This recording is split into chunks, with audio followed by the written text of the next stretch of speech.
आज के इस वीडियो के अंतर्गत हम क्लास 9th विषय विज्ञान सेट डी वार्षिक परीक्षा के लिए कंप्लीट करेंगे। इसके पहले मैं आप सभी को इस तरह के 3 पेपर विज्ञान के बता चुकी हूँ। यदि आपने नहीं देखे हैं तो आप चैनल पर जाकर देख सकते हैं। तो ये पेपर आपको वार्षिक परीक्षा में अच्छे अंक प्राप्त करवाने में आपकी मदद करेंगे। तो चलिए हम वीडियो को शुरू करते हैं।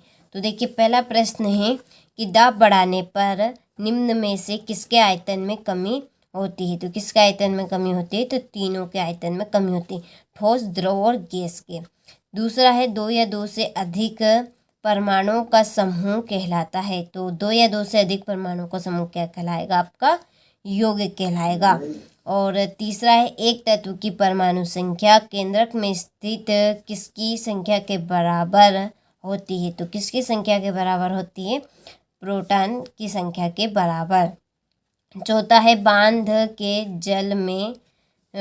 जल में आपकी स्थितिक ऊर्जा होती है। इसके बाद में किसी वस्तु की कार्य करने की दर कहलाती है। तो किसी वस्तु के कार्य करने की दर कहलाती है शक्ति। ऊर्जा का एसआई मात्रक है वाट। क्या है? ऊर्जा का एसआई मात्रक वाट है। तो चलिए स्क्रीनशॉट आप यदि नहीं लिया हो तो ले लीजिए। इसके बाद में हम रिक्त स्थान कंप्लीट करेंगे। तो देखिए, पहले में आपका आएगा समस्थानिक। जो समस्थानिक होते हैं वो एक ही तत्व के परमाणु हैं जिनकी द्रव्यमान संख्या भिन्न भिन्न होती है। दूसरा है कि डेडेडेस सभी जीवों की मूलभूत इकाई है। तो सभी जीवों की मूलभूत इकाई क्या है? कोशिका है। तीसरा है श्रव्य तरंगों की परास डेडेडेस होती है 20 हर्ट्ज से 20,000 हर्ट्ज। ठोसों की अपेक्षा द्रवों में विसरण की दर डेडेडेस होती है कैसे? अधिक। पांचवा है बर्फ का गलना डेडेडेस केल्विन होता है 273। छठा है पदार्थों में संपीड़ितता का गुण डेडेडेस अवस्था में अधिक होता है। तो कौन सी अवस्था में? गैसीय अवस्था में। ठीक है, तो चलिए स्क्रीनशॉट आप ले लीजिए यहाँ से। इसके बाद में हमारा अगला प्रश्न है, ठीक है, सही जोड़ी लिखिए। तो पहली है रेखित जोड़ी। रेखित पेशी के जोड़े रहेगी आपकी इच्छित पेशी। दूसरे कार्य की इकाई। कार्य की इकाई क्या है? तो जूल है।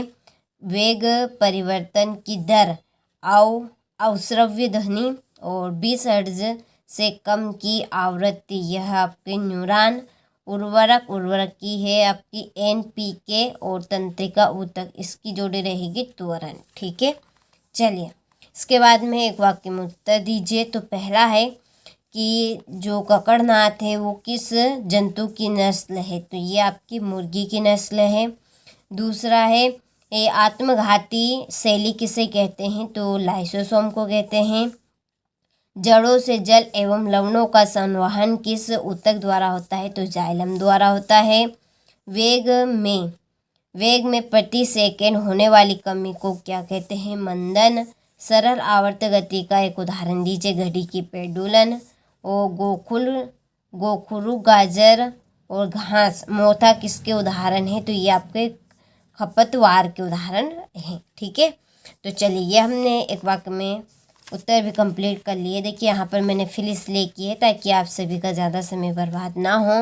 वैसे आपके पास टाइम अब कम बचा है, वैसे टाइम बहुत ही जल्दी निकलेगा, इसलिए यहाँ पर मैंने टाइम का अभाव रखते हुए यहाँ पे भर दिए हैं। तो देखिए सत्य लिखिए। तो पहला है कि अणुओं के बीच स्थान ठोसों में अधिकतम होता है। तो ये आपकी असत्यवाद है।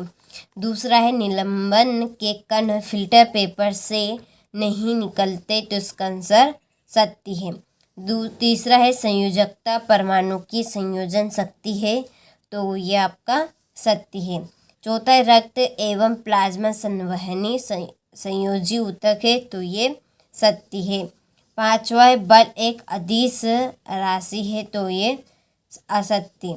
गेहूं, चना, मटर, सरसों तथा अलसी खरीफ की फसल है। तो ये असत्य है। ठीक है, चलिए तो स्क्रीनशॉट आप ले लीजिए अच्छे से यहाँ से।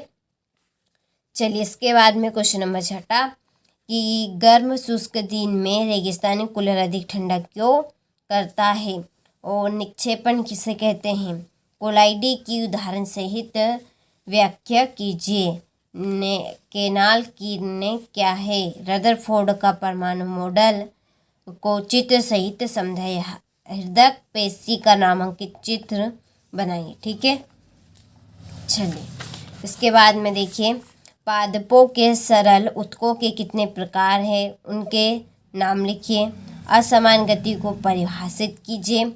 यदि क्रिया सदैव प्रतिक्रिया के बराबर है तो स्पष्ट कीजिए कि घोड़ा गाड़ी को कैसे खींचता है। ठीक है, फिर एक घर्षण से क्या हानियां हैं, द्रव्यमान एवं भार में कोई दो अंतर लिखिए।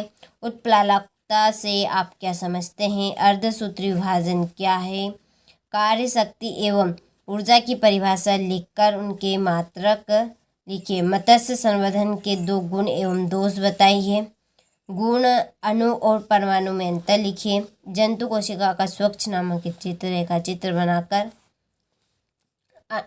अनुरण क्या है, इसे कम करने को ही 2 उपाय लिखिए। ठीक है, और ये इसका अथवा है।